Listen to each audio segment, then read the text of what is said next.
print disability, which makes reading, holding a book, or turning a page difficult or impossible. The content is copyrighted by the respective publishers. For more information, please visit us on the web at nfradioreading.org. Hello, this is Corrine, and for the next hour, I'll be reading from the July 23rd, 2026 issue of the Wall Street Journal on the Niagara Frontier Radio Reading Service. As always, thank you for joining us today. The highlights under business and finance are: IBM warned investors that its full-year revenue growth will be lower than it had previously forecast 1 week after suffering its worst single-day stock loss when executives previewed disappointing results. Google parent Alphabet posted 24% revenue growth year over year for the second quarter, but concern over the company's heavy spending on AI infrastructure damped investors' enthusiasm. Major U.S. stock indexes fell, with the S&P 500 and the NASDAQ retreating 0.1% and 0.6% respectively, and the Dow shedding less than 0.1%. The UK's rate of inflation in June declined to its lowest level in more than a year after gasoline costs fell.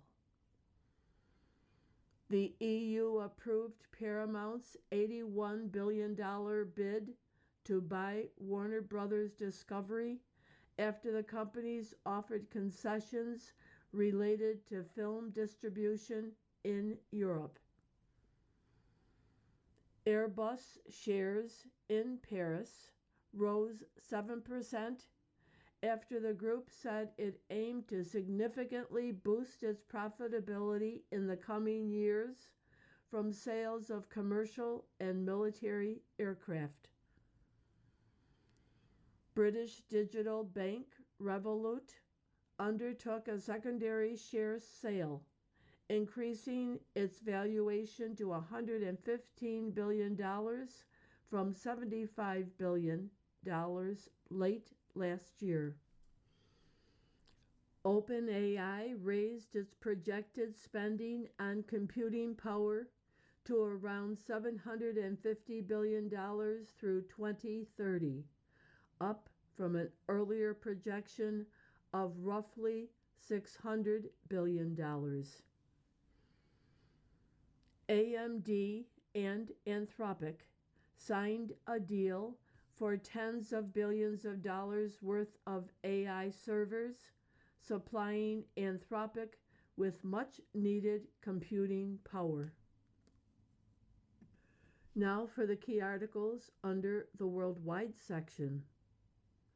The U.S. and Saudi Arabia reached a landmark agreement to provide the kingdom with a civil nuclear program and potentially open the door to uranium enrichment on its territory.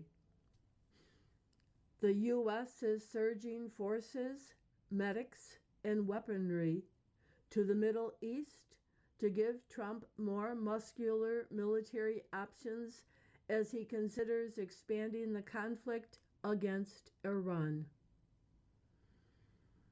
A federal judge in New York scheduled the criminal trial of ousted Venezuelan President Nicolas Maduro and his wife for June 2027.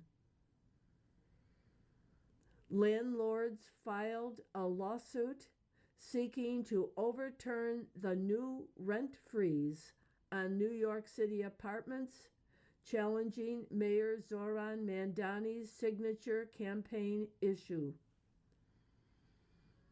Mandani appointed former Federal Trade Commission Chair Lena Khan to lead New York City's Economic Development Corporation. Anthropic doubled its spending on the midterm elections to $40 million in the midst of a ferocious debate about how to regulate the transformative technology. French prosecutors were investigating the death of a French modeling scout with ties to Jeffrey Epstein after he was found dead at his home outside Paris. A Florida teen suing social media platforms over claims their design led to mental health issues dropped his lawsuit against Meta platforms ahead of a trial slated to begin next week. Died James Woolsey, 84, former CIA director. The headline, Soldiers Killed in the Mid-East Come Home. The picture shows soldiers carrying a casket from an airplane as dignitaries are saluting. And that caption reads, Tribute. President Trump and Defense Secretary Pete Hegseth attended the transfer of the bodies of 4 soldiers killed in the Iran war in a ceremony at Dover, Delaware on Wednesday. They salute as the coffin of Private Isabella Gonzalez is brought off a plane. Surge of forces gives Trump options to escalate Iran war, by Shelby Holliday, Lara Sigelman, and Stephen Kalin. Influx of troops, medics, weaponry comes after deadly strikes by Tehran. Washington. The U.S. is surging forces, medics, and weaponry to the Middle East to give President Trump more muscular military options as he considers expanding the conflict against Iran, according to people familiar with the matter. In the past week, special operation forces have deployed to the region from their U.S. bases, according to flight tracking data and U.S. officials. Squadrons of jet fighters have been staged across the Middle East, and bomber aircraft at bases in the U.S. and U.K. are on high alert to ramp up operations, according to one of the officials. Additionally, more than 150 medics have arrived at the Lungstuhl Regional Medical Center in Germany in recent days, another official said. The hospital is the primary location for treating troops injured in combat in the Middle East. The preparations are the latest indication that Trump is considering escalating the conflict after 3 U.S. soldiers were killed in an Iranian attack in Jordan in recent days. A 4th service member was killed in Iraq during a controlled detonation of an Iranian drone. Retired General Joseph Votel, the former commander of U.S. Central Command and U.S. Special Operations Command, said the surge itself doesn't necessarily mean major military operations are inevitable. The big idea here is to give the President and the Secretary of Defense the most flexibility, the force, the most options to present to them, Votel said. A spokesman for the Pentagon referred questions about troop movements to the U.S. Central Command, which declined to discuss details, citing operational security. In a statement, the White House said Trump always has all options at his disposal. The troop surge could also be designed to give Trump more capacity to target Yemen's Houthi militants, who threatened this week to impose a naval blockade on Saudi Arabia. On Wednesday, a tanker sailing through the Red Sea off Saudi Arabia was struck by an unknown projectile, sparking a fire, according to the UK Maritime Trade Operations. The Houthis' military spokesman said the group had targeted 2 Saudi oil tankers with ballistic missiles, cruise missiles, and drones.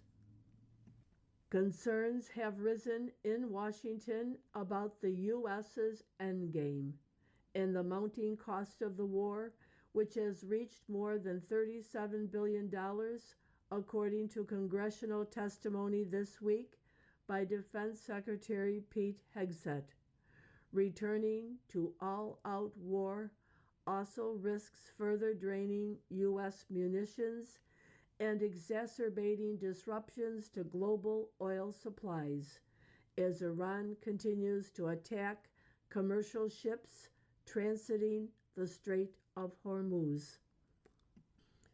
On Wednesday, the Republican-controlled House voted 216 to 214 to pass a $95 billion budget framework that includes an extra $73 billion in defense and intelligence funding, a first step in approving money sought by the White House. Some Republicans have aired concerns that voting for additional funds would be interpreted as approval from Congress for the war itself. I want to pay the troops. I do not want to support the war, said Representative Brian Fitzpatrick, Republican from Pennsylvania, who voted for the measure. The House also approved 216 to 212, its version of the National Defense Authorization Act policy bill, with little support from Democrats who say Trump has illegally bypassed Congress in waging the war. Trump and Hegseth have defended the war, now in its 5th month, as necessary to prevent Iran from obtaining a nuclear weapon. Trump on Wednesday threatened to bomb a bridge or power plant each time Tehran attacks a vessel traveling through the strategic waterway. U.S. Central Command said later it launched a 12th consecutive day of strikes against Iran. Iran's Foreign Minister Abbas Araghchi said in a social media post that any aggression against Iran, including our infrastructure, will compel a powerful and decisive response. Saudi's U.S. set landmark nuclear accord. Deal gives kingdom a civilian program. American firms' big role in development. By Michael R. Gordon and Stephen Kalin. The U.S. and Saudi Arabia have reached a landmark agreement to provide the kingdom with a civilian nuclear program and potentially open the door to uranium enrichment on its territory, the Trump administration said on Wednesday. The 30-year, multi-billion-dollar deal gives U.S. companies a central role in developing Saudi Arabia's nuclear infrastructure while shutting out foreign competitors. A key provision of the new accord would have U.S. companies build a uranium enrichment facility in Saudi Arabia if a joint U.S.-Saudi study determines such a step would be warranted. That stipulation would give the U.S. influence over the Saudi nuclear program, and Trump administration officials argue a way to prevent it from being misused for military purposes. The deal is expected to be submitted to Congress for review in the coming days. It is already proving controversial among many lawmakers who oppose the spread of nuclear technology in the volatile Middle East, but will be difficult to block. Doing so would require a joint resolution and a two-thirds majority vote, if needed, to override a potential presidential veto. Trump last week formally approved the deal, which includes an agreement on nuclear cooperation and a bilateral safeguards document. They were signed Wednesday by Energy Secretary Chris Wright, who discussed the deal during his first overseas trip to the region in April 2025 with his Saudi counterpart, Prince Abdulaziz bin Salman, who will also sign the deal. The agreement could help revitalize the U.S. nuclear industry, strengthen U.S.-Saudi ties, and deny Russia and China a strategically important role in the Saudi nuclear program, said Robert Einhorn, a former longtime senior State Department official who advised both Republican and Democratic administrations on non-proliferation issues. But unless it contains adequate constraints, including on enrichment, it could increase nuclear proliferation risks in the Middle East and beyond, Einhorn said. You are listening to a reading of articles and features from the Wall Street Journal on the Niagara Frontier Radio Reading Service. IBM cuts outlook after grim warning by Anissa Gardaisi. Much of IBM's revenue is tied to its data center business, where the company sells servers known as mainframes to enterprise customers such as financial services firms and retailers. IBM warned investors on Wednesday that its full-year revenue growth will be lower than it had previously forecast, 1 week after suffering its worst single-day stock loss in history when executives previewed disappointing results.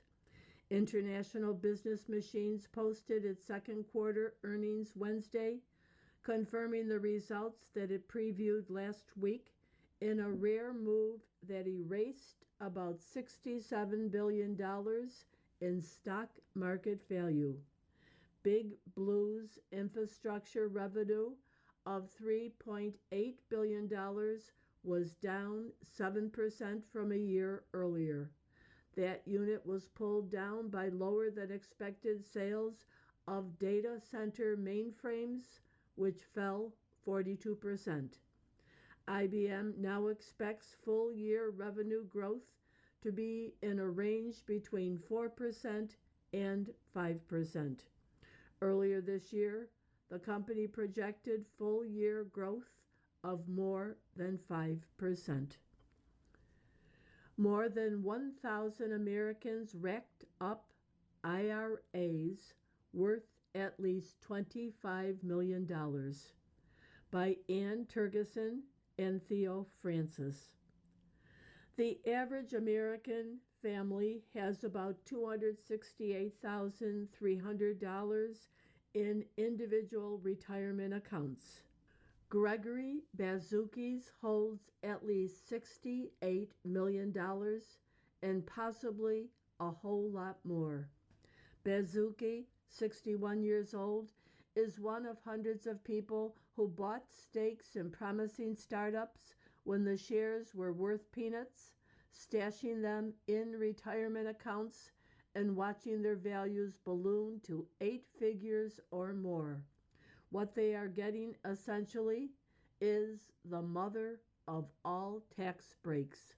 IRAs and workplace retirement accounts were created to help working Americans save for old age by providing tax incentives for doing so. The accounts have been supercharged by startup founders, hedge fund managers, and Silicon Valley insiders who have access to investment opportunities unavailable to most Americans. Those entrepreneurs and their financial backers are increasingly using that strategy to pile up giant retirement account balances, all subsidized by U.S. taxpayers. The Wall Street Journal determined by analyzing regulatory filings, government data, and other documents. The number of people with giant retirement accounts has soared in recent years, aided by booms in both stock prices and startup formation. Senator Ron Wyden, an Oregon Democrat, and Representative Richard Neal, a Massachusetts Democrat, introduced a bill this week that would require annual withdrawals from accounts over $10 million for individuals of any age. The legislation stemmed in part from long-running concerns that some investors might circumvent annual contribution limits on retirement accounts by undervaluing shares in companies that aren't public, thus substantially increasing their tax benefits, the Government Accountability Office wrote in 2014. This is an egregious loophole we've got to close, Wyden said. Bazuki is the brother of the founder and CEO of online gaming company Roblox and is himself a longtime board member at that company. Others with huge retirement account balances also are insiders at some of the most successful startups of recent decades. By purchasing early at low prices, they could amass big stakes inside their retirement accounts while remaining within annual contribution limits intended to keep tax subsidies modest. Those are currently $7,500 for IRAs and $24,500 for 401ks, with people 50 and older allowed to contribute more. Japan's prima ballerina remains on point at 77, by Jason Douglas and Yunko Fukutomi. Tokyo. Yoko Marashita was 3 years old when she first put on a pair of ballet shoes. 75 years later, she's still on point. Morishita, who will turn 78 in December, is the prima ballerina in Japan's storied Matsuyama Ballet Company. One of Japan's most celebrated dancers, she performed with Rudolf Nureyev 200 times and toured with Margot Fonteyn. Today she is the world's oldest ballerina, still taking on demanding lead roles. Fans lose themselves literally at this rapper's concert. Pitbull devotees flock to shows in bald caps. It's fun until they lose track of their friends. By Julia Munslow.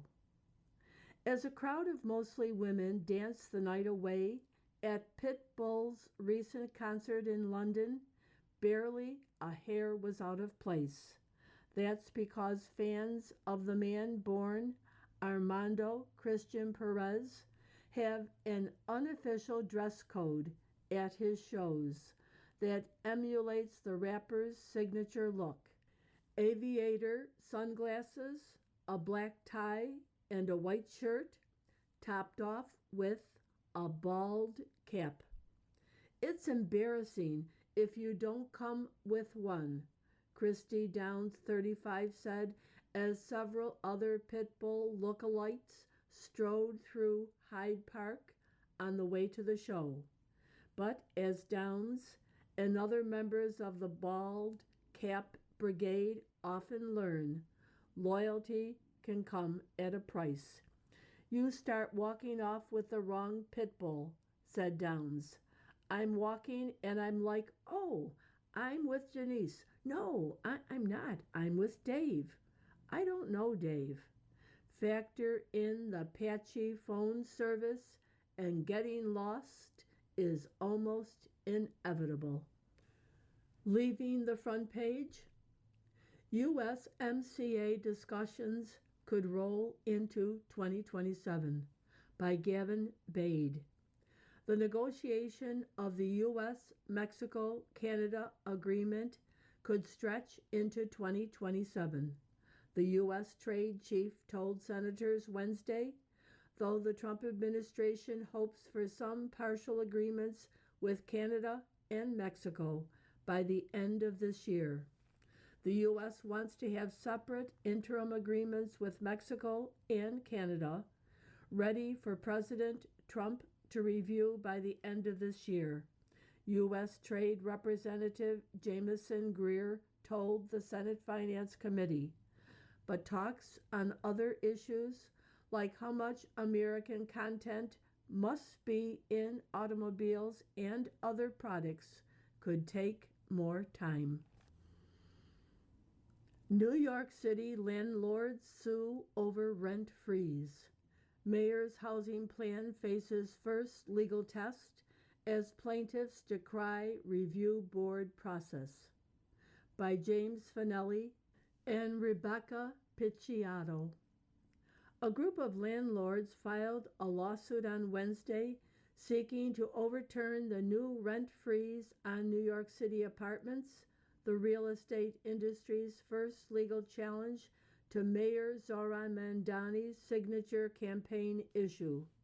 The lawsuit accused the New York City Rent Guidelines Board of going through a sham process before voting 7-1 in June for 0 rent increases on 1- and 2-year leases. The board is supposed to act independently, but the lawsuit claims that Mamdani influenced the outcome. The plaintiffs say they are the first to challenge the legal basis for the freeze. The suit, filed in a New York State court, was brought by 5 small landlords who own rent-subsidized apartments in the city. A spokesman for the mayor said the Rent Guidelines Board is an independent body. We are confident that the board evaluated all of the relevant data and considered the factors facing both tenants and landlords across New York City, the spokesperson said. The Rent Guidelines Board declined to comment. The suit signals discontent in the real estate industry over Mamdani's policies aimed at making housing more affordable as rents have surged to records. The rent freeze applies to roughly 1 million rent-regulated apartments on leases that begin on or after October 1st. Mamdani last week also issued a 23-point plan to address a variety of other renter complaints, including strengthening the city's ability to take legal action against negligent landlords with numerous safety violations.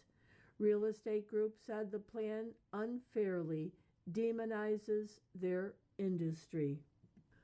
The Democratic Socialist mayor stacked the board with loyalists who manipulated data on landlord expenses and income to reach their conclusions, the lawsuit says.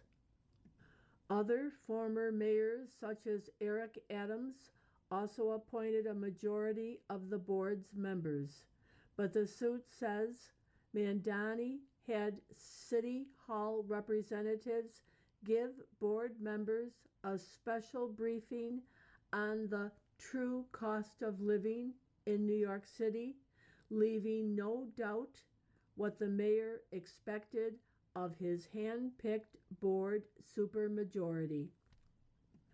The board is required by law to review the economic conditions of the residential real estate industry before taking a vote. The plaintiffs accuse the board members of instead cherry-picking data to understate operating cost and overstate the financial performance of landlords. You are listening to a reading of articles and features from the Wall Street Journal on the Niagara Frontier Radio Reading Service. From the editorial page, Operation GOP Military Rescue. Reconciliation 3.0 is the best chance Republicans have to shore up defense. Congress is living down to its approval rating and preparing for an August vacation, and soon the election will absorb all the oxygen in Washington. The best use of the twilight is a real push to shore up America's military and expand its defenses, which would also give Republicans an accomplishment to tout on the trail. The House voted late Wednesday afternoon to unlock the reconciliation process that lets the GOP pass its priorities through the Senate with 51 votes. The House's $95 billion outline would allow about $60 billion for the Pentagon, which for months has been running a war in the Middle East and needs a cash infusion for ship maintenance, gas, and combat pay. I understand and am told that some military services face near-term solvency challenges.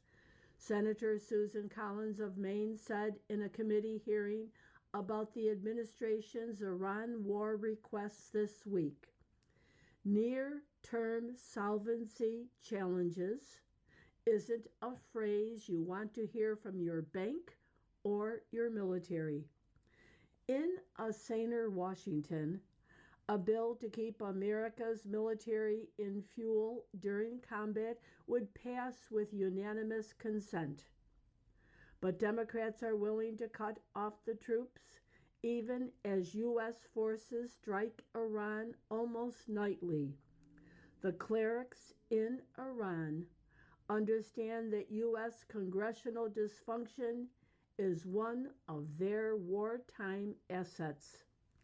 Democratic appropriator Patty Murray thundered that the U.S. is considerably less safe after President Trump's war because our stockpiles have been depleted and it will take years of production to fully replenish them, no matter how much money is thrown at the problem.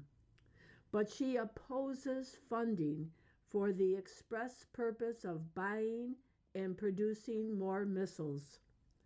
Democratic obstruction is a disgrace, but it isn't an excuse for Republicans or Mr. Trump, who ran on a stronger national defense and a willingness to use it. The president proposed a $1.5 trillion defense budget for next year, which is the right level of effort for deterring two nuclear powers in China and Russia. But the administration is relying on a reconciliation bill to pass $350 billion of that total. That proposal is separate from the Iran request because it aims to prevent a future and far more catastrophic war with an adversary like China. The U.S. military needs more weapons and a richer mix of firepower. See the bargain brand Patriot Interceptor rolled out this week by Lockheed Martin.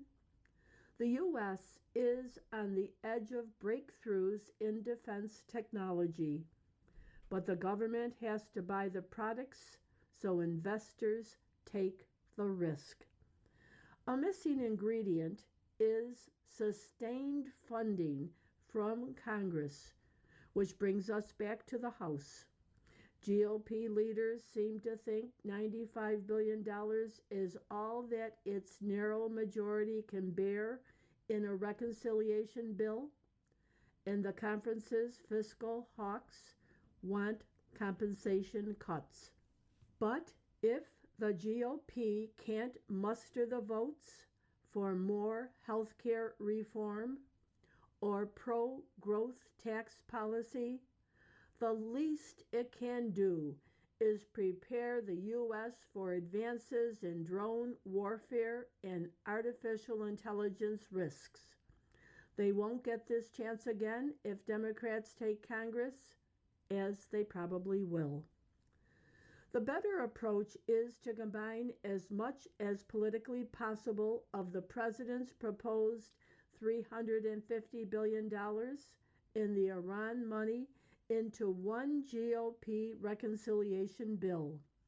That is an accomplishment that would be worth the inevitable tough amendment votes that Democrats will put up in the Senate during the process. I truly believe Chairman of the Joint Chiefs Dan Kane told Congress Tuesday that we're at one of those moments in history where we have a choice to make, just given what I see in the next couple ridge lines. The U.S. military is America's greatest insurance policy, he said.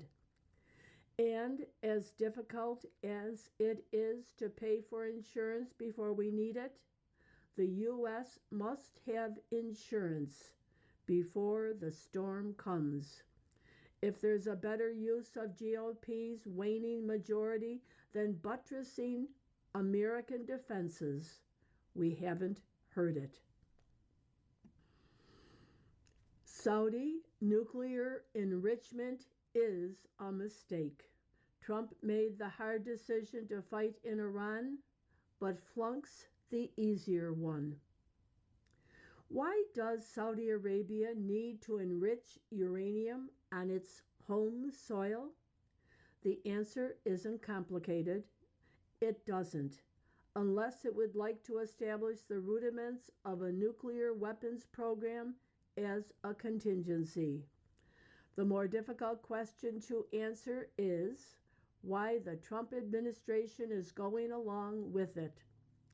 The Trump administration said Wednesday it signed a civilian nuclear agreement with the Saudis, winning new contracts for U.S. firms at the price of nuclear non-proliferation safeguards. The deal will now be submitted to Congress, and it will be difficult to find the 2/3 majority needed to override a presidential veto. Congress should still scrutinize the details. The deal breaks from the gold standard of non-proliferation, which would prohibit domestic uranium enrichment and plutonium reprocessing. Instead, it establishes a 2-year study by the U.S. and Saudi Arabia into the value and commercial viability of Saudi enrichment, after which a decision will be made. What's to study? Everyone knows it isn't cheaper to begin enriching over there. But commissioning a study is a Washington dodge, and Congress will want to know whether the administration is stringing it along with a formality. The stakes are high. The risk of nuclear weapons catastrophe increases each time nuclear enrichment spreads. That's why the bipartisan U.S. consensus has been to stop the spread of the most dangerous processes and capabilities to enemies and allies. The next best way to prevent nuclear proliferation is with inspections and monitoring, but the Trump deal weakens those too.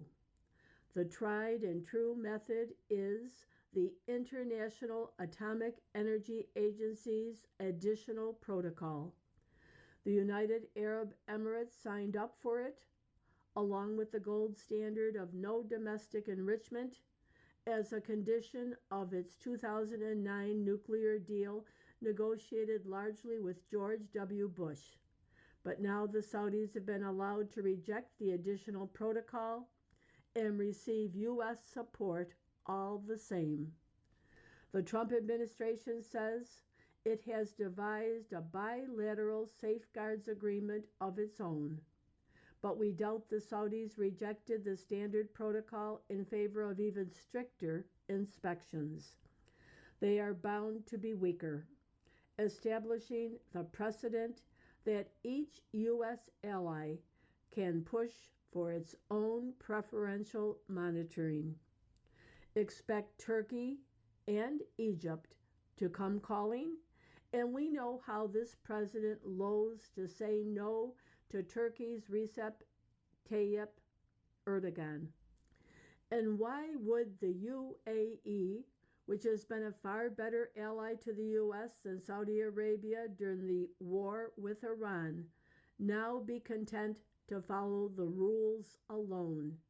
It will be far more difficult to prevent nuclear enrichment capability from spreading across the volatile region. This deal's origins are in the Biden administration, which held out nuclear cooperation as a reward if the Saudis were to join the Abraham Accords. Riyadh has resisted pressure to do so, but its reward now arrives from the Trump administration anyway. One has to hope the Saudis have offered something more. The U.S. needs Arab allies, and it has much to offer oil-rich Saudi Arabia as it diversifies its economy. But the Saudis don't need a path to a nuclear bomb to match Iran. Mr. Trump and the U.S. military have been making sure of that. Why undermine that success now? You are listening to a reading of articles and features from the Wall Street Journal on the Niagara Frontier Radio Reading Service. From the opinion pages, will Democrats disavow the DSA platform? It promises to build a new society from the ground up.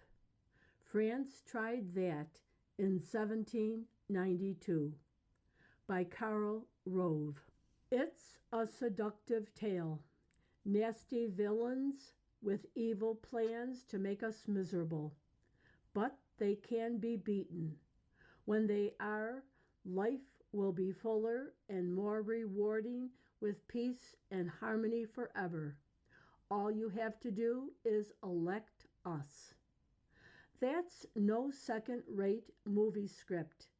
It's the platform of the Democratic Socialist of America, DSA. Workers deserve more. Once a fringe group, the DSA has become a rising faction within the Democratic Party.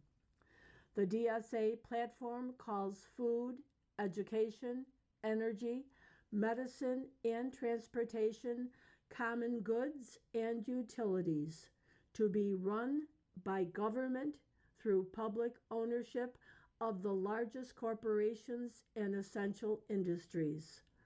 The government takeover of the economy would bring about the end of capitalism. That's paradise. No more worrying about cost. No more dreading going back to work as we labor for our common good instead of private profit. What the platform omits is that when government is in charge of food, education, energy, medicine, and transportation. You'll have to take what the government gives at the price it sets and relinquish the ability to make core decisions about your daily life. Today, if you don't like a job, grocery store, restaurant, doctor, hospital, car, or airline, you can pick another. Because free markets empower you as a consumer, you have technology, services, and goods that in the past would have been available only to the very wealthy, if at all. If the DSA has its way, those free market blessings will evaporate. It promises new publicly owned social housing. In practice, it would look something like the giant blocks of Soviet-era apartments in Moscow. When government is the landlord, you live where you're assigned. You may not like where that is. The DSA platform is also economically impossible to achieve. It calls for a 32-hour work week with full pay and benefits. For businesses to keep operating at current levels, they'd have to hire 20% more people. How many businesses have the cash to spare? For that matter, where will they find 20% more workers? The DSA makes expensive promises that would bankrupt the country. Universal health care at no cost to individuals is one of the many free things government will dispense. Also on the list, all medical education and training, paid family leave, education from pre-K to college, reparations, and a green future with massive investment in sustainable, publicly owned energy. The group would also cancel all student debt, adding nearly $1.9 trillion to the national debt. Workers deserve more is chock full of fantastical promises. Speaking of bills, you don't really have them anymore. How would that work? You have no debt, and you don't pay a mortgage or have a landlord. It's reminiscent of Steve Martin's bit, "You can be a millionaire and never pay taxes." How? First, get $1 million. The DSA would also demilitarize police departments and redirect funding as steps toward fully abolishing the police and prison system. Borders would be completely open. Every migrant would be eligible for citizenship and could vote before naturalizing. DSA would defund the Department of War. Yes, it uses Donald Trump's designation for the Pentagon and closes overseas military bases. The DSA would end all military and economic aid to Israel and possibly end Israel. Palestinians would have the right to self-determination in a free Palestine with Jerusalem as its capital. When the billionaire class loses power, the DSA imagines the world will become peaceful. Those bosses deliberately brought about wars in Beirut, Gaza, and Tehran. The platform doesn't mention terrorist regimes or anti-American dictators. You'll search in vain to read who slaughtered 1,100 people in Israel on October 7, 2023, or who invaded Ukraine on February 24, 2022. The Constitution is also on the chopping block.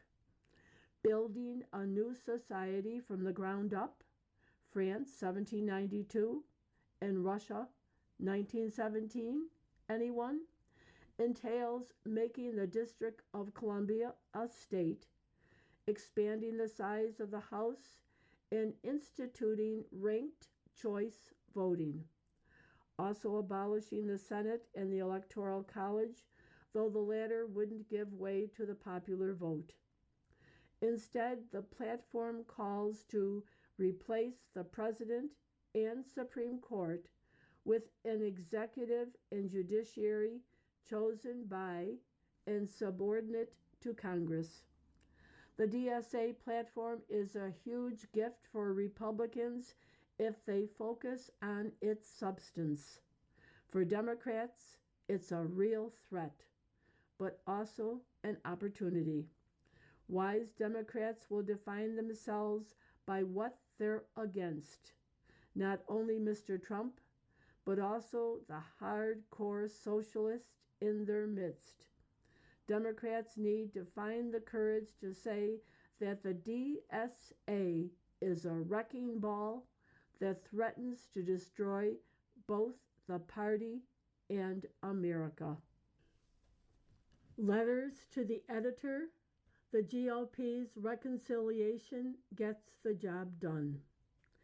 As a Republican member of the House Budget Committee, I have a different perspective than your editorial, the GOP's Budget Reconciliation Bust, July 17th. The reality is that we currently face practical, immediate funding needs that require a practical, immediate response. President Trump's decision to launch Operation Epic Fury, destroying Iran's offensive capabilities and ensuring it can never develop a nuclear weapon, was bold, historic, and I think correct. But on a practical level, it is also a decision that requires a significant expenditure of resources from our military stockpiles and from the Defense Department's budget. This reconciliation effort fills that hole in our budget, allowing our armed forces to continue operating at the highest level and deter our adversaries in the Middle East and around the globe. While this specific legislation may not be as broad and far-reaching as last year's One Big Beautiful Bill, it is no less critical for our national security, election integrity, and for the well-being of the American people.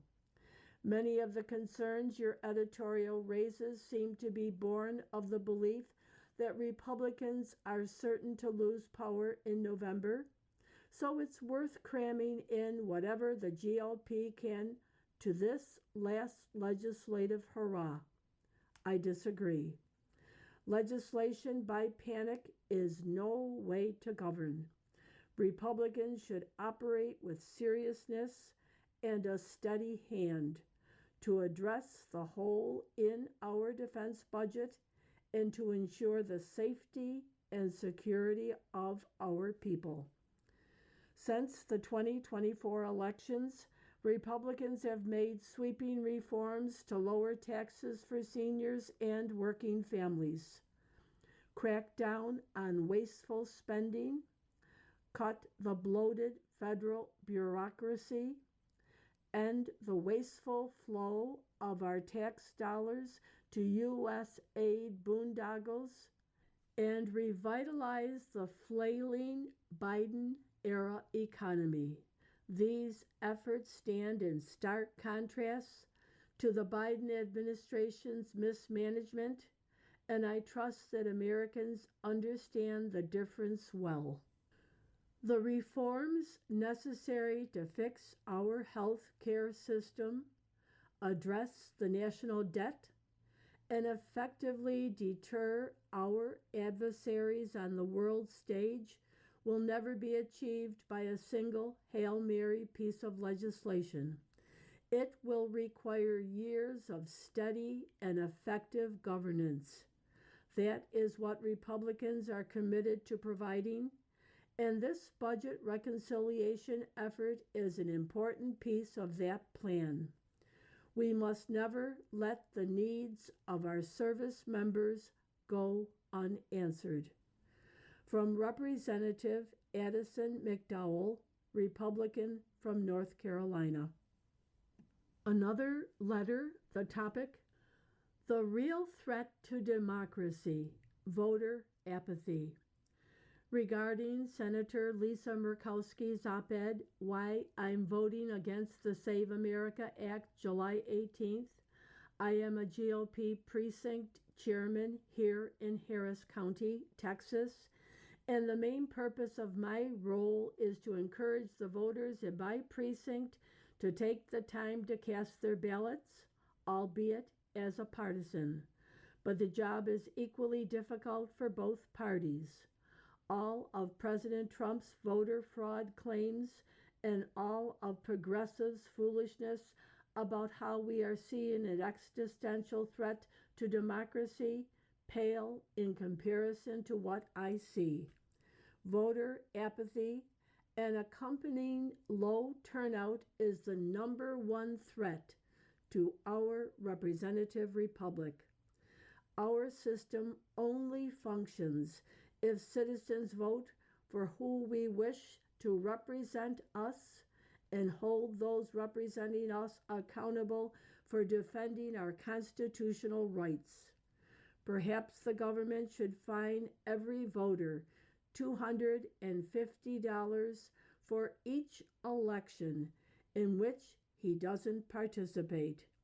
It'd make clear the cost of voter apathy. I would bet requiring ID would then be more acceptable to prove you did your civic duty. From Chris Dimes, Katy, Texas. Same topic. If the Save America Act's primary requirements, providing photo ID and proof of citizenship, are considered too onerous to enact, preventing illegal voting will remain elusive. Maybe Congress should flip their approach, enforce strict consequences after a violation occurs. A swift, mandatory 3-year jail sentence for anyone casting an illegal vote could serve as an effective deterrent and an alternative to the Save America Act. From Gregory Marshall, Marietta, Georgia. New topic, easier to dance on a grave than argue a point. Regarding Louise Perry's op-ed, How Did We Come to Bash the Dead? Miss Perry frames the issue as a general societal decline, but all of her examples, with the exception of Donald Trump, come from the left. Leftists seem often to believe their cause is so just that they can simply ignore accepted norms. This is true on issues ranging from the Senate filibuster and the number of Supreme Court justices all the way to the celebration of violence, as with the killings of Charlie Kirk, United Healthcare CEO Brian Thompson, or Ann Widdecombe. From Steve Schwartz, Los Angeles. You've been listening to a reading of articles and features from the July 23rd issue of the Wall Street Journal. We read from the Wall Street Journal every Monday through Thursday at 11 p.m. Your reader has been Corrine. Thank you for listening, and enjoy the weekend.